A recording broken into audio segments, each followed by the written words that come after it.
ജനവഞ്ചനവരായ സർക്കാരിനെ തുത്തറിയുവാൻ ഇതാ ഉജ്ജ്വലമായ വെല്ലുവിളിയെടുത്തുകൊണ്ട് കാസർഗോഡ് നിന്നും തുടങ്ങി വെച്ച ആ ചരിത്രയാത്രയാണ് എടപ്പാളിന്റെ സ്വീകരണ സമ്മേളനങ്ങളിലേക്ക്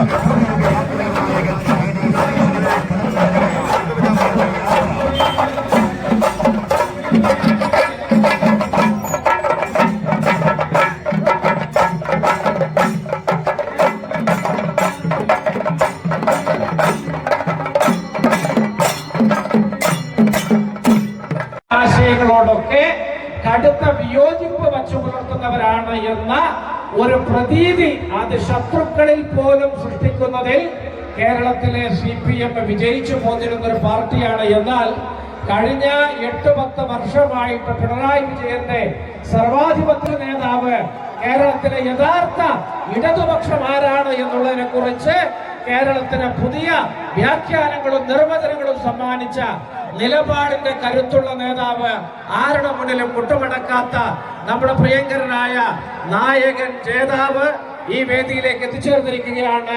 ഈ എടപ്പാളിനെ ആവേശത്തിരമാലയിൽ ആഴ്ത്തിക്കൊണ്ട് കടന്നു വരുന്ന അദ്ദേഹത്തിന് അഭിവാദ്യങ്ങൾ നേർന്നുകൊണ്ട് അദ്ദേഹത്തിന് കടന്നു വരാനുള്ള വഴിയൊരുക്കണമെന്ന് അഭ്യർത്ഥിച്ചുകൊണ്ട് നിർത്തുന്നു. നന്ദി, നമസ്കാരം. പ്രിയമുള്ളവരെ, കേരളത്തെ വീണ്ടെടുക്കാൻ പുതുയുഗ യാത്രയുമായി